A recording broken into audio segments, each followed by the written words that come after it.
മഹാരാഷ്ട്രയിലെ ഒരു ഗ്രാമത്തിലായിരുന്നു മീനുവിന്റെയും രാജുവിന്റെയും വീട്. അവരുടെ അച്ഛനും അമ്മയും ചെറുപ്പത്തിലേ മരിച്ചുപോയിരുന്നു. അതുകൊണ്ട് അമ്മൂമ്മയാണ് അവരെ വളർത്തിയത്. ദരിദ്രരായതുകൊണ്ട് അവരുടെ വീട്ടിൽ ഗ്യാസ് സിലിണ്ടർ ഇല്ലായിരുന്നു. 3 പേരും രാവിലെ തന്നെ കാട്ടിൽ പോയി വിറക് ശേഖരിക്കുമായിരുന്നു. മീനു, നീ ഇതുവരെ എത്ര വിറക് ശേഖരിച്ചു? ഞാൻ 15 വിറകുകൾ ശേഖരിച്ചു. ബുദ്ധൂസ്, നിനക്കാണെങ്കിൽ 10 എണ്ണല്ലേ കിട്ടിയുള്ളൂ. അമ്മൂമ്മ ഇവള് നുണ പറയുക. ഇവൾ 10 കഷ്ണമേ കൂട്ടിയിട്ടിട്ടുള്ളൂ. എന്നിട്ട് എന്റെ 5 വിറകുകൾ കട്ടെടുത്തതാ. നിങ്ങൾ ഇങ്ങനെ വഴക്കിടാതിരിക്കൂ. രണ്ടാളും ഇങ്ങനെ മത്സരിച്ചുകൊണ്ടിരിക്കുന്നത് എന്തിനാ? അവനവന്റെ ജോലിയിൽ ശ്രദ്ധിക്ക്, അതിൽ സന്തോഷം കണ്ടെത്ത്. ഒരു ദിവസം രാജുവും മീനുവും അമ്മൂമ്മയും വിറക് കഷ്ണങ്ങൾ ശേഖരിക്കുകയായിരുന്നു. അപ്പോൾ അവർക്ക് ആരോ കരയുന്ന ശബ്ദം കേൾക്കാനിടയായി. ഈ ശബ്ദം ആ തടാകത്തിൽ നിന്നാണല്ലോ വരുന്നത്. പോയി നോക്കിക്കളയാം. ഏതെങ്കിലും ക്രൂര മൃഗങ്ങളാണെങ്കിലോ? മോളെ, കരയുന്നവരെ നമ്മൾ സഹായിക്കുകയാണ് വേണ്ടത്. ഒന്നുമില്ലെങ്കിലും നമുക്ക് അവിടെ വരെ ഒന്ന് പോയി നോക്കുകയെങ്കിലും ചെയ്യാം. ആരാ കരയുന്നെന്ന് നോക്കാലോ. 3 പേരും തടാകക്കരയിലേക്ക് എത്തി. മരത്തിന് പുറകിൽ മറിഞ്ഞിരുന്ന് അവർ നോക്കി നിന്നു. ഒരു രാക്ഷസൻ തടാകക്കരയിൽ കിടക്കുന്നതും കരയുന്നതും അവർ കണ്ടു. ഓ, ഇതേതോ ഭീകരനായ രാക്ഷസനാണെന്ന് തോന്നുന്നു. നമുക്ക് അവന്റെ അടുത്തേക്ക് പോകണോ? ആദ്യം ഞാൻ പോയി നോക്കിയിട്ട് വരാം. നിങ്ങൾ ഇവിടെ തന്നെ നിന്നാൽ മതി. അമ്മുമ്മ രാക്ഷസന്റെ അടുത്തേക്ക് പോയി. അപ്പോ അവർ കണ്ടത് രാക്ഷസന്റെ ദേഹമാസകലം പരിക്കേറ്റി കിടക്കുന്നതാണ്. രാക്ഷസന് കല്ലേറേറ്റതുപോലെയായിരുന്നു കിടന്നിരുന്നത്. നീ ആരാണ്? എന്താ നീ ഇവിടെ ചെയ്യുന്നത്? അമ്മേ, ഞാൻ സമുദ്രത്തിലെ ഒരു ദ്വീപിൽ നിന്നാണ് വരുന്നത്. അങ്ങനെയെങ്കിൽ നീ ഇവിടെ എങ്ങനെ എത്തി? ഞാൻ മാംസം കഴിക്കാറില്ല. അതുകൊണ്ട് എന്റെ വർഗത്തിലുള്ളവർ അവരുടെ കൂട്ടത്തിൽ നിന്ന് എന്നെ പുറത്താക്കി. ഞാൻ മഹാരാഷ്ട്രയിലെത്തിയപ്പോൾ ആളുകൾ എന്റെ മുഖവും രൂപവും ഒക്കെ കണ്ട് പേടിച്ചു. അവരാണ് എന്നെ കല്ലെറിഞ്ഞത്. ഞാൻ ഓടി ഓടി ഇവിടെ വരെ എത്തി. രാജു, മീനു, മരത്തിന്റെ പുറകിൽ നിന്നും പുറത്തേക്ക് വാ. ഇത് ദുഷ്ടനായ രാക്ഷസനല്ല. രാജുവും മീനുവും അമ്മൂമ്മയും ചേർന്ന് രാക്ഷസന്റെ മുറിവുകൾ കഴുകി. കഴിക്കാനായി ഫലങ്ങൾ കൊടുത്തു. ഈ ഫലങ്ങൾ ഞങ്ങൾ ഈ കാട്ടിൽ നിന്ന് തന്നെ പറിച്ചതാ. നീ നോക്കുകയാണെങ്കിൽ നിനക്കും ഇവിടുന്ന് മാങ്ങയും ഞാവൽപ്പഴങ്ങളും അമൃതും ഒക്കെ കിട്ടും. പിന്നീട് രാമുവും അമ്മൂമ്മയും മീനുവും എപ്പോഴെല്ലാം കാട്ടിൽ പോകുന്നുണ്ടോ അപ്പോഴെല്ലാം രാക്ഷസനെ കാണാറുണ്ടായിരുന്നു. പക്ഷേ ഒരു ദിവസം ഒരു പോലീസുകാരൻ അവരെ 3 പേരെയും തടഞ്ഞു. ഞാൻ പറയുന്നത് കേൾക്കൂ. നാളെ മുതൽ കാട്ടിൽ പോകരുത്. സർക്കാർ കാട്ടിൽ ചെന്നുള്ള മരം വെട്ടൽ നിരോധിച്ചിരിക്കുകയാണ്. താങ്കൾ തെറ്റിദ്ധരിച്ചിരിക്കുകയാണ് സർ. ഞങ്ങള് മരം വെട്ടുകാരൊന്നുമല്ല. വെറുതെ നിലത്ത് കിടക്കുന്ന വിറക് കഷണങ്ങൾ ശേഖരിക്കുകയേ ഉള്ളൂ. ദേ അമ്മൂമ്മേ, ഞങ്ങളെ പൊട്ടന്മാരാക്കരുത്. ഒരു പ്രാവശ്യം ഞാൻ കേറണ്ടെന്ന് പറഞ്ഞാ കേറണ്ട. അങ്ങനെ അവരുടെ കാട്ടിലേക്കുള്ള യാത്ര തടയപ്പെട്ടു. വിറക് കിട്ടാനില്ലാത്തത് കാരണം രാജുവിന്റെയും മീനയുടെയും വീട്ടിൽ പലപ്പോഴും അടുപ്പ് പുകയാതെയായി. പഴങ്ങളും കിട്ടാതെയായി. അമ്മൂമ്മ പരിചയക്കാരുടെ കടയിൽ നിന്നും അവർക്ക് വേണ്ട സാധനങ്ങൾ കടം വാങ്ങിത്തുടങ്ങി. അങ്ങനെ അത് വീട്ടിലേക്ക് കൊണ്ടുവന്നു. ഇതാ മക്കളെ, ഇത് ബിസ്ക്കറ്റാ. ഉപ്പുള്ളതാണ്, എങ്കിലും കഴിച്ചോളൂ.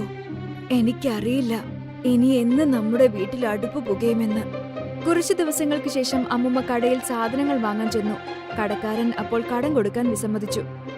ഇതിനു മുന്നേ വാങ്ങിയ സാധനങ്ങളുടെ പണമൊന്നും തരാതെ പിന്നെയും സാധനങ്ങൾ വാങ്ങാൻ വന്നിരിക്കുന്നോ? കടം മേടിക്കുന്നതിനൊക്കെ ഒരു പരിധിയില്ല എന്റെ അമ്മൂമ്മേ. ഒരു കാര്യം ചെയ്യ്, കുട്ടികളെയും കൂട്ടി മുംബൈക്ക് പൊക്കോ. എന്തെങ്കിലുമൊക്കെ ജോലി കിട്ടാതിരിക്കില്ല. മുത്തശ്ശി വീട്ടിലേക്കെത്തി എല്ലാ കാര്യങ്ങളും രാജുവിനോടും മീനുവിനോടും പറഞ്ഞു. എന്താ മക്കളെ, നമുക്ക് മുംബൈക്ക് പോയാലോ? ആ മുമ്മേ, നമുക്ക് പോവാം. മുംബൈ കാണാനെന്ന് ഓർക്കുമ്പോ എക്സൈറ്റഡാ ഞാൻ. പക്ഷെ അമ്മൂമ്മേ, നമുക്ക് അങ്ങോട്ട് പോകാനായിട്ട് ധാരാളം പണം വേണ്ടേ? നിങ്ങളുടെ മുത്തശ്ശന്റെ ഓർമ്മയാണ് ഈ താലി. ഈ താലി എന്നും എന്റെ കൂടെ ഉണ്ടാകണമെന്നായിരുന്നു ആഗ്രഹം. എങ്കിലും ഇത് പണയം വെച്ചോ വിറ്റോ എങ്ങനെയെങ്കിലും കുറച്ച് കാശുണ്ടാക്കാം. രാജുവും മീനുവും മുത്തശ്ശിയും മുംബൈക്ക് പോയി. എന്നാൽ അവർക്ക് അവിടെ എന്ത് കച്ചവടം ചെയ്യണമെന്നൊന്നും അറിയില്ലായിരുന്നു. അമ്മൂമ്മ, മുംബൈയിൽ വടാപ്പാവിന്റെ കച്ചവടം വളരെ പ്രശസ്തമാണ്. നമുക്ക് വടാപ്പാവിന്റെ കച്ചവടം തുടങ്ങിയാലോ? പിന്നെ വടാപ്പാവ് എല്ലായിടത്തും ഉണ്ടാവും. വെറുതെ അത് ചെയ്തിട്ട് ഒരു കാര്യമില്ല. എന്നാ നമുക്ക് സമൂസയും ബ്രെഡ് പക്കോട ഉണ്ടാക്കാം. വേണ്ട, ചൗമീനും ദോശയും മതി. ചൗമീൻ ഉണ്ടാക്കാൻ കാരണം ഈ പരിസരത്തെങ്ങും ചൗമീന്റെ കടയെങ്ങും കാണുന്നില്ല. എന്നാൽ അപ്പോൾ കാട്ടിൽ രാക്ഷസന് വേവലാതിയായി. കാട്ടിലേക്ക് രാജുവിനെയും മീനുവിനെയും കാണാതായിട്ട് ദിവസങ്ങളായിരുന്നു. എന്താ പറ്റിയതെന്നറിയില്ല. രാജുവും മീനുവും അമ്മൂമ്മയും എന്നെ കാണാൻ വരാത്തത് എന്തുകൊണ്ടാ? എന്നെ പേടിച്ചിട്ടാകുമോ? അതോ എന്നോടെന്തെങ്കിലും വഴക്കുണ്ടായിരിക്കുമോ? എന്തായാലും ഞാൻ ഒരു തവണയെങ്കിലും അവരെ പോയി കണ്ടേ തീരൂ. ഒരു ദിവസം രാക്ഷസൻ കാട്ടിൽ നിന്നും പുറത്ത് നാട്ടിലേക്ക് വരാൻ ശ്രമിച്ചു. എന്നാൽ അവൻ പോലീസിന്റെ കണ്ണിൽ പെട്ടു. രാക്ഷസന്റെ പിന്നാലെ തോക്കും കൊണ്ട് അയാൾ പാഞ്ഞു. രാക്ഷസൻ ഓടി കുളത്തിൽ ചാടി, എന്നിട്ട് വെള്ളത്തിൽ മറിഞ്ഞു കിടന്നു. അങ്ങനെ ഇത്തവണ അയാൾ രക്ഷപ്പെട്ടു. പോലീസുകാരൻ അവിടുന്ന് പോയതും രാക്ഷസൻ പുറത്തേക്ക് വന്നു. എനിക്കെന്തെങ്കിലും സംഭവിച്ചാലും രാജുവിനെയും മീനുവിനെയും അമ്മൂമ്മയെയും കണ്ടേ മതിയാകും. അവരെന്തെങ്കിലും പ്രശ്നത്തിൽ പെട്ടിരിക്കുമോന്നറിയില്ലല്ലോ.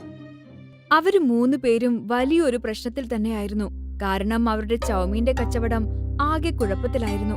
അവരുടെ കടയുടെ അടുത്ത് വേറെ 2 പേർ കൂടി ആ കച്ചവടം തന്നെ തുടങ്ങി.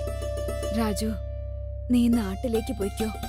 എന്നിട്ട് ജമീന്ദാറിന്റെ കൃഷിയിടത്തിൽ എന്തെങ്കിലും ജോലി ചെയ്യാൻ നോക്ക്. ഇവിടെ മുംബൈയിൽ നമ്മുടെ 3 ആളുടെയും ചെലവിനുള്ളത് കിട്ടുന്നേയില്ല.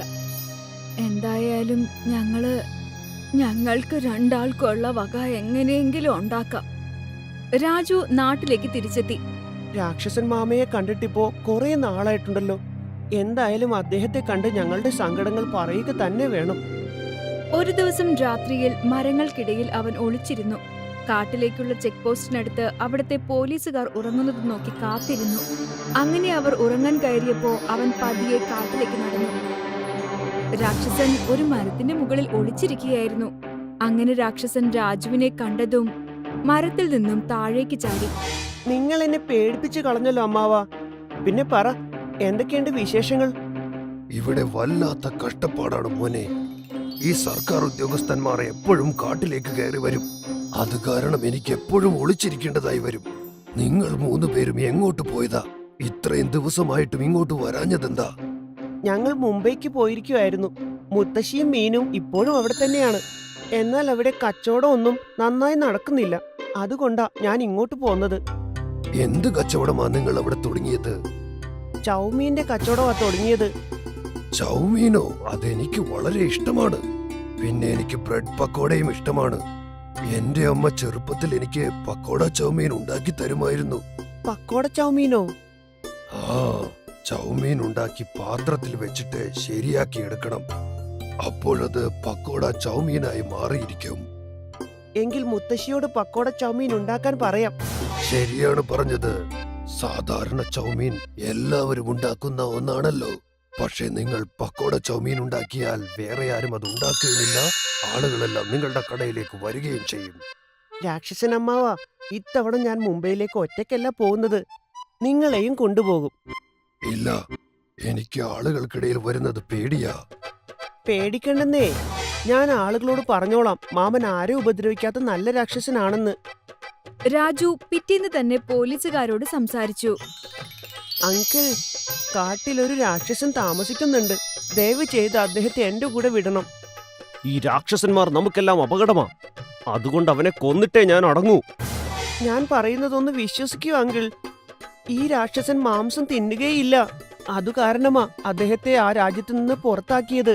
അങ്ങനെ അദ്ദേഹം എവിടെയും പോകാനില്ലാതെ നമ്മുടെ ഇടയിൽ വന്നപ്പോ നമ്മളാ അദ്ദേഹത്തെ കണ്ട് പേടിച്ചത്. എന്നിട്ട് കല്ലെറിഞ്ഞ് ഓടിക്കുകയും ചെയ്തു. അങ്ങനെയാണെങ്കിൽ ആ രാക്ഷസനോട് ചെയ്തത് അന്യായമാണ്. ശരി, നിനക്ക് ആ രാക്ഷസനെ കൊണ്ടുപോകാം. അങ്ങനെ രാജു ആ രാക്ഷസനെ കാട്ടിൽ നിന്നും പുറത്തെത്തിച്ചു. ഗ്രാമത്തിലുള്ളവരെല്ലാം രാജുവിനെ രാക്ഷസന്റെ കൂടെ കണ്ട് ആശ്ചര്യപ്പെട്ടു. രാജു രാക്ഷസനെയും കൂട്ടി മുംബൈക്ക് പോന്നു. അവൻ കച്ചവടം നടത്തുന്നതിനായി തട്ടുകടയിലേക്ക് രാക്ഷസനെയും കൂട്ടി. അങ്ങനെ ഒത്തിരി ആളുകൾ കടയിൽ വരാൻ തുടങ്ങി. അവിടെ അവർക്ക് രാക്ഷസനെ കാണുകയും ചെയ്യാം, പക്കോട ചൗമീൻ കഴിക്കുകയും ചെയ്യാം. അങ്ങനെ രാജുവിന്റെയും മീനുവിന്റെയും മുത്തശ്ശിയുടെയും സാമ്പത്തിക ഞെരുക്കം മാറിക്കിട്ടി. അവർ സന്തോഷമായി ജീവിക്കാൻ തുടങ്ങി. അവരന്ന് രാക്ഷസനെ സഹായിച്ചില്ലായിരുന്നുവെങ്കിൽ അവർക്കൊരിക്കലും ഇതുപോലെ ജീവിക്കാൻ സാധിക്കില്ലായിരുന്നു. നിങ്ങൾ കേട്ടിട്ടില്ലേ, നല്ലത് ചെയ്താൽ നിങ്ങൾക്ക് നല്ലത് തന്നെ തിരിച്ചു കിട്ടും. മുകുന്ദന് പനത്തോട്ടമുണ്ടായിരുന്നു. അവൻ സ്വന്തമായി പനമരത്തിൽ കയറി നൊങ്കു പറിച്ചിടും. പിന്നീട് ആ നൊങ്കെല്ലാം എടുത്ത് വ്യാപാരിയുടെ കയ്യിൽ കൊണ്ടുപോയി കൊടുത്തിട്ട് അതിൻ്റെതായ കാശ് വാങ്ങിക്കും. ഇത് നോക്കൂ സാറേ, പനനൊങ്ക് ഇന്ന് നിങ്ങൾ കുറെ തരാൻ നോക്കൂ. മാർക്കറ്റില് പഴനൊങ്കിന് നല്ല ഡിമാൻഡുണ്ട്. ശരി സർ, നാളെ തൊട്ട് ഞാൻ കുറെ പഴനൊങ്ക് കൊണ്ടുവരാൻ ശ്രമിക്കാം. ശരി. മുകുന്ദന്റെയും മയൂരിയുടെയും ഒരേ ഒരു മകളാണ് മീന. മീന, നീ എവിടെയാ ഉള്ളത്? ഇത്രയും സമയം ഇവിടെയായിരുന്നു. ഒരു പക്ഷെ ഫ്രണ്ട്സിനോടൊപ്പം കളിക്കാൻ പോയതായിരിക്കും അവൾ. പക്ഷെ നിങ്ങൾ എന്തിനാ അവളെ തേടുന്നത്? അവള് പഴനൊങ്ക് കഴിക്കണമെന്ന് പറഞ്ഞിരുന്നു. അതുകൊണ്ട് അവൾക്ക് ഞാൻ കുറച്ച് പഴനൊങ്ക് വെട്ടി കൊണ്ടുവന്നിട്ടുണ്ട്. വരൂ. അപ്പോഴാണ് മീന, ഹായ് നൊങ്ക്, ഇതെനിക്ക് വളരെ ഇഷ്ടമാണ്. ഞാൻ ഇതെല്ലാം ഒറ്റയ്ക്ക് കഴിക്കും. ആ, നിനക്ക് വേണ്ടിയാണ് ഞാൻ കൊണ്ടുവന്നത്. മെല്ലച്ച കഴിച്ചോളൂ. മഴക്കാലമായിരുന്നു അത്. എന്നാലും മുകുന്ദൻ പനമരത്തിൽ കയറി നൊങ്കു പറിച്ചിടുമായിരുന്നു. അപ്പോൾ എന്തു സംഭവിച്ചെന്നാൽ 2 ദിവസം മഴ നിൽക്കാതെ പെയ്തു. ദൈവമേ, എത്രയും പെട്ടെന്ന് ഈ മഴ നിന്നേ പറ്റുള്ളൂ. നിങ്ങൾ മരത്തിൽ കയറുമ്പോൾ ശ്രദ്ധിച്ചു കയറണേ. മരത്തിലൊക്കെ മഴ കാരണം പായൽ പിടിച്ചിട്ടുണ്ടാകും. ആ, ഞാൻ ശ്രദ്ധിച്ചെന്നെ മരത്തിൽ കയറുന്നത്. ഞാൻ എന്താ പുതിയതായിട്ടാണോ കയറാൻ പഠിക്കുന്നത്? നിങ്ങൾ വലിയ ബലശാലിയാണെന്ന് എനിക്കറിയാം. പക്ഷെ ശ്രദ്ധിച്ചു കയറിയാൽ മതി. ഓ ശരി എന്റെ ഓഫീസറേ, ഞാൻ പറഞ്ഞ് ശ്രദ്ധിച്ചോളാം. ദേ ഇപ്പൊ പോയി ഇപ്പൊ വരാം. ശരി. മുകുന്ദൻ പനമരത്തിൽ കയറി ഓരോരോ നൊങ്കായി പതുക്കെ പതുക്കെ പറിച്ചിട്ടു. കുറച്ചു സമയത്തിനകം ഇടിവെട്ടി. പിന്നെ പെട്ടെന്ന് മീന അവിടേക്ക് വന്നു. അച്ഛാ!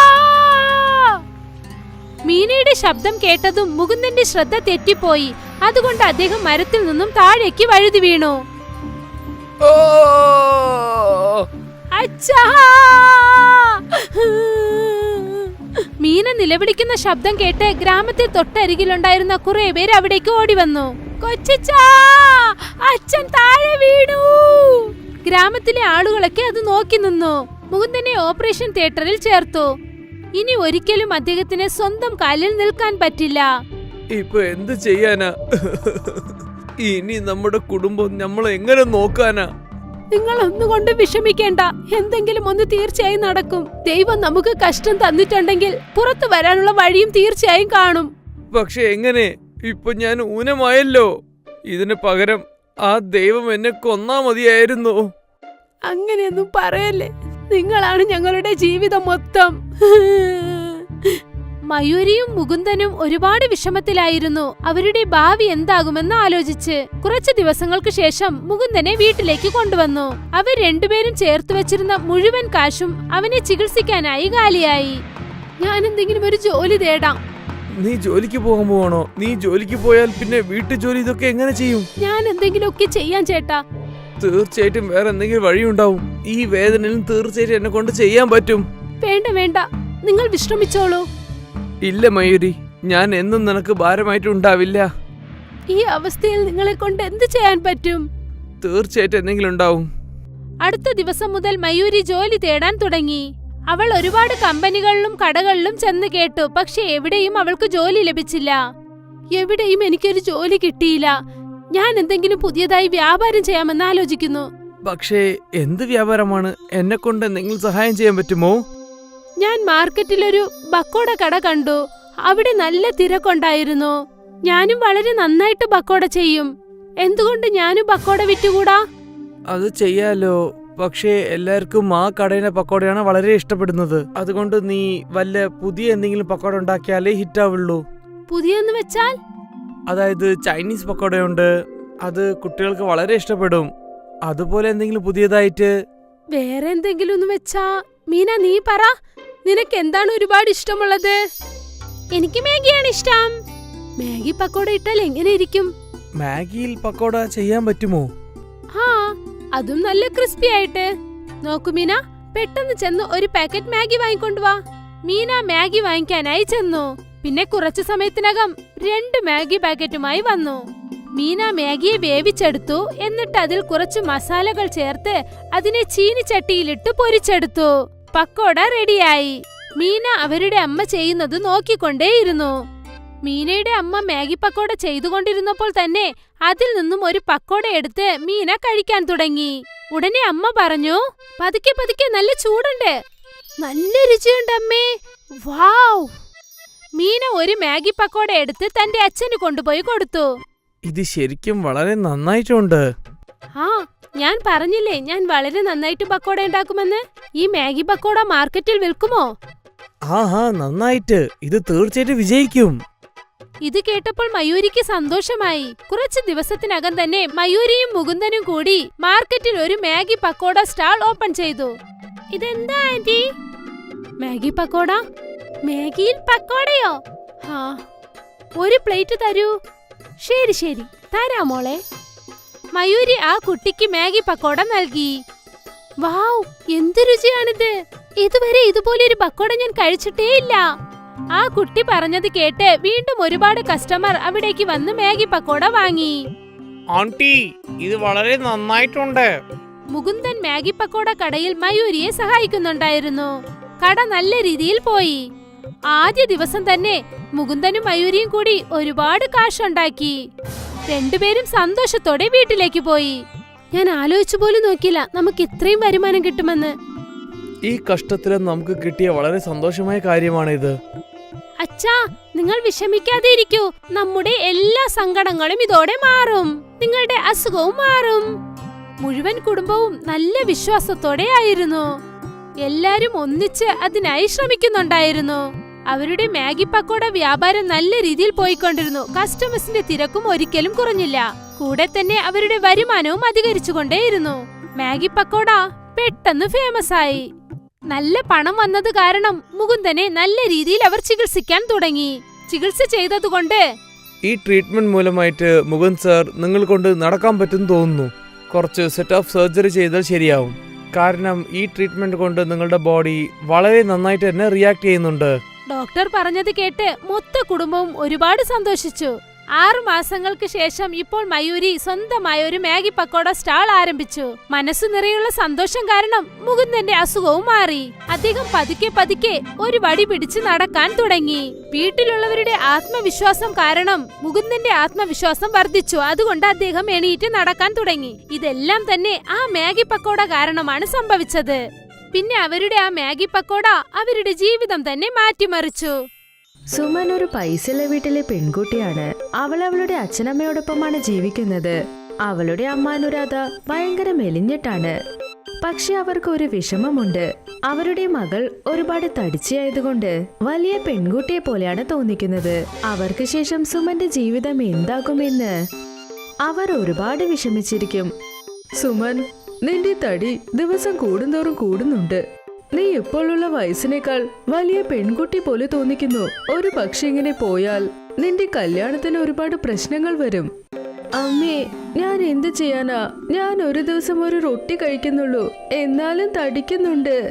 ഞാനൊരു റൊട്ടി പോലും കഴിച്ചില്ലെങ്കിൽ എങ്ങനെ ജീവനോടെ ഇരിക്കും? ഞാൻ എന്താ ഇങ്ങനെ തടിക്കുന്നതെന്ന് മനസ്സിലാകുന്നില്ല.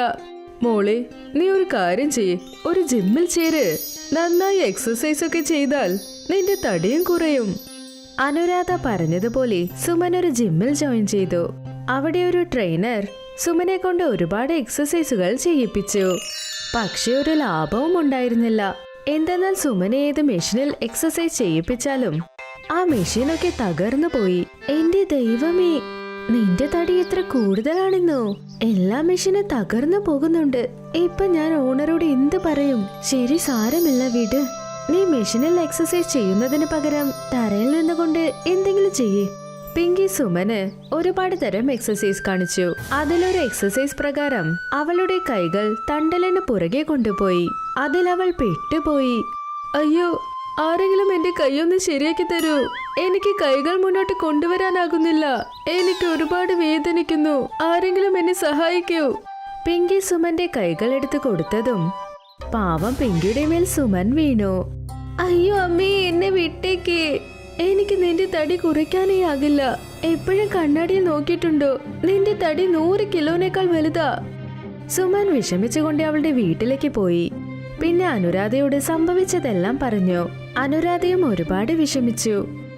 പിന്നെ ഒരു ദിവസം അനുരാധ മാർക്കറ്റിലേക്ക് കുറച്ച് സാധനങ്ങൾ വാങ്ങാൻ പോയി. അവിടെ അവരുടെ പഴയ അയൽപ്പക്കക്കാരനെ കണ്ടു.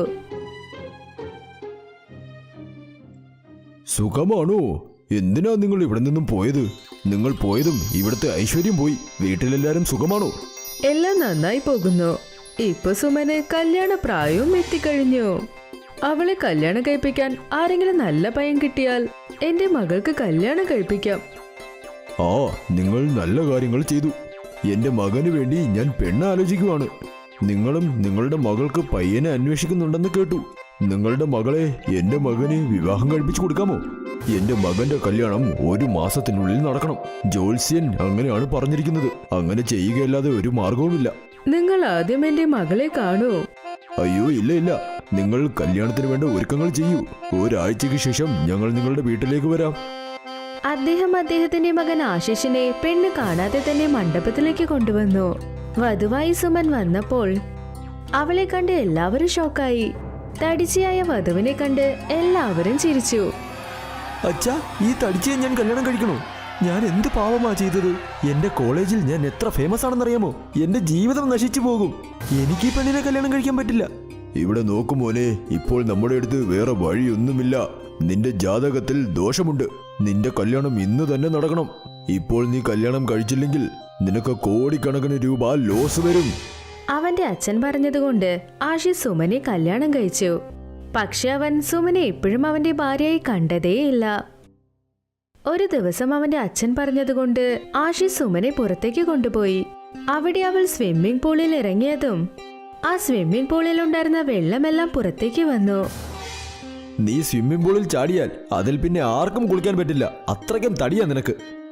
സുമൻ ആശിഷിനോടൊപ്പം നടന്നു പോകുമ്പോഴെല്ലാം എല്ലാവരും അവരെ നോക്കി ചിരിക്കും. ഒരു ദിവസം അവൾ സോഫയിലിരുന്നപ്പോൾ ആ സോഫ തകർന്നു പോയി. അത് കണ്ട് അവൾക്ക് തന്നെ സങ്കടമായി. അതുകൊണ്ട് അന്ന് മുതൽ അവൾ തറയിലിരുന്നു. ഇനി എനിക്ക് പറ്റില്ല. നിന്റെ ഈ വണ്ണം കാരണം എനിക്ക് നിന്റെ കൂടെ നടക്കാൻ തന്നെ വെറുപ്പാ. നീ എന്റെ കൂടെ വരരുത്. സുമൻ അവളുടെ മനസ്സ് കല്ലാക്കിക്കൊണ്ട് അന്നു മുതൽ ആശിഷിനോടൊപ്പം പുറത്തേക്ക് പോകുന്നതേ നിർത്തി. ഒരു ദിവസം ആശിഷിന്റെ കാറിന് ആക്സിഡന്റ് ആയി. അതുകൊണ്ട് അവന്റെ ബിസിനസ്സിന് ഒരുപാട് അധികം നഷ്ടം വന്നു. അവസ്ഥ എത്ര മോശമായെന്നോ അവരുടെ വീട് തന്നെ പണയത്തിലായി. സുമൻ, ആശിഷ് ഇപ്പൊ കിടപ്പിലായി മോളെ. ഇപ്പൊ നീ വേണം ഈ വീട് നോക്കാൻ. അമ്മേ, ഞാൻ ഒറ്റയ്ക്ക് എങ്ങനെയാ അമ്മ ഈ വീട് നോക്കുക? നമ്മൾ എപ്പോഴും പരാജയം സമ്മതിക്കരുത്. നീ മാൽപ്പൂ വളരെ നന്നായി ചെയ്യും. എത്രത്തോളം നന്നായി ചെയ്യുമെങ്കിൽ എല്ലാവരും നീ ചെയ്യുന്ന മാൽപ്പൂ വേണമെന്ന് ആഗ്രഹിച്ചു. അതുകൊണ്ട് നീ മാൽപ്പൂ ചെയ്ത് ജനങ്ങൾക്കൊക്കെ വിറ്റുകൂടെ? സുമൻ അവളുടെ അമ്മ പറഞ്ഞതുപോലെ ചെയ്തു. വീട്ടിലുള്ള കുറച്ച് പൈസ കൊണ്ട് മാൽപ്പൂവിന് ആവശ്യമായ സാധനങ്ങളൊക്കെ വാങ്ങി മാൽപ്പൂ തയ്യാറാക്കി വിൽക്കാൻ തുടങ്ങി. അവളുടെ കൈകൊണ്ടുണ്ടാക്കിയ മാൽപ്പൂവെ വളരെ രുചിയായിരുന്നു. ഒരു ദിവസം അവളുടെ കടയിലിരുന്ന് മാൽപ്പൂവെ വിൽക്കുമ്പോൾ അവിടേക്ക് ഒരാൾ വന്നു. ഇവിടെ നോക്കും മോളെ സുമൻ, മോളുടെ കൈകൊണ്ടുണ്ടാക്കുന്നത് എല്ലാത്തിനും നല്ല രുചിയുണ്ട്. എനിക്ക് കഴിച്ചുകൊണ്ടേയിരിക്കാൻ തോന്നുന്നു. ഇതിന്റെ മുൻപിൽ വേറെ സ്വീറ്റ്സ് ഒക്കെ ഫെയിൽ. അയ്യോ ചേട്ടാ, നിങ്ങൾ മാൽപ്പൂയെ കുറിച്ചാ പറയുന്നത്. അതിന്റെ കൂടെ ഇവരുടെ കൈകൊണ്ടുണ്ടാക്കിയ പച്ചക്കറിയില്ലേ, അത് ഇതിന്റെ രുചി വീണ്ടും കൂട്ടുന്നു. അതിലൂടെ മാൽപ്പൂയുടെ ടേസ്റ്റ് വീണ്ടും കൂടുന്നു. അപ്പോഴാണ് അതിലൂടെ ഒരു സേട്ട് പോയത്. അദ്ദേഹം മാൽപ്പൂവിന്റെ മണം വന്നതുകൊണ്ട് ആ സ്ഥലത്തേക്ക് വന്ന് സുമനോട് ഇങ്ങനെ പറഞ്ഞു. ആഹാ മോളെ, ഇതെന്ത് ഡിഷാ? ഇതിന്റെ സുഗന്ധം ഒരുപാട് ദൂരെ അടിക്കുന്നുണ്ടല്ലോ. ഇത് മാൽപ്പൂവയാണ് സേട്ടു സാറേ, കഴിക്കുന്നു. ആ ഉറപ്പായും. ഇതിന്റെ മണം തന്നെ കൊള്ളാമെങ്കിൽ ഇത് കഴിച്ചു കഴിഞ്ഞാൽ എങ്ങനെ ഉണ്ടായിരിക്കും? ഞാൻ കഴിച്ചു നോക്കട്ടെ. ആ, ഇപ്പൊ തന്നെ തരാം. സേട്ടു ആ മാൽപ്പൂവെ കഴിച്ചുടനെ തന്നെ മാൽപ്പൂവിന്റെ ഫാനായി മാറി. പിന്നെ സുമനോട് പറഞ്ഞു, എന്റെ മോളുടെ കല്യാണമാണ്. ഇതുപോലെ ഒരു ഡിഷാണ് ഞാൻ കല്യാണത്തിന് അന്വേഷിച്ചത്. നിന്റെ കൈകൊണ്ടുണ്ടാക്കിയ ഈ മാൽപ്പൂ എത്ര ടേസ്റ്റി എന്നാൽ ഇത് ഞാൻ എന്റെ മകളുടെ കല്യാണത്തിന് എല്ലാവർക്കും കൊടുക്കാൻ പോകുക. എന്റെ മോളുടെ കല്യാണത്തിന് നീ ഇത് വന്ന് ചെയ്തു തരാമോ മോളെ? സുമന്റെ സന്തോഷത്തിനിപ്പോൾ അളവില്ലായിരുന്നു. സേട്ടു അവൾക്ക് അഡ്വാൻസും കൊടുത്തു. അവൾ ആ പൈസ കൊണ്ട് വീട് തിരിച്ചെടുത്തു. ഇപ്പൊ സുമന്റെ മാൽപ്പൂവെ മെല്ലെ മെല്ലെ ഫേമസ് ആവാനും തുടങ്ങി. വളരെ ദൂരത്ത് നിന്ന് പോലും ജനങ്ങൾ വന്ന് സുമന്റെ മാൽപ്പൂവെ കഴിച്ചു. പിന്നെ കുറച്ചു ദിവസം കൊണ്ട് ആശിഷ് മുഴുവനായി ഭേദം വെച്ചു. ആശിഷ് തന്റെ ഭാര്യ സുമന്റെ പ്രയത്നം കണ്ട് ഒരുപാട് സന്തോഷിച്ചു. ഇപ്പൊ അവൻ സുമനെ മനസ്സുകൊണ്ട് സ്നേഹിക്കാനും തുടങ്ങി. പിന്നെ സുമനോടൊപ്പം ചേർന്ന് മാൽപ്പൂവെ വ്യാപാരവും തുടങ്ങി. സുമൻ, എന്നോട് ക്ഷമിക്ക്. നിന്റെ അധ്വാനം കാരണമാ ഞാനിപ്പോൾ ജീവിക്കുന്നത്. ഞാൻ നിന്നെ എത്രത്തോളം വഴക്ക് പറഞ്ഞിട്ടുണ്ട്. എന്നാലും നീ എന്നെ എങ്ങനെ നോക്കുന്നു? ഈ വീട് നീ രക്ഷിച്ചു. ഇനി ഞാൻ നോക്കാം. നിന്റെ വണ്ണമൊന്നും എനിക്കൊരു പ്രശ്നമേ അല്ല. നീ എങ്ങനെയാണെങ്കിലും എനിക്കിഷ്ടമാണ്. ഈ കച്ചവടത്തിൽ ഞാനും നിന്നെ സഹായിക്കാം. സുമൻ ഇത് കേട്ട് ഒരുപാട് സന്തോഷിച്ചു. പിന്നെ സന്തോഷത്തിൽ അവർ രണ്ടുപേരും സ്നേഹത്തോടെ കെട്ടിപ്പിടിക്കുകയും ചെയ്തു.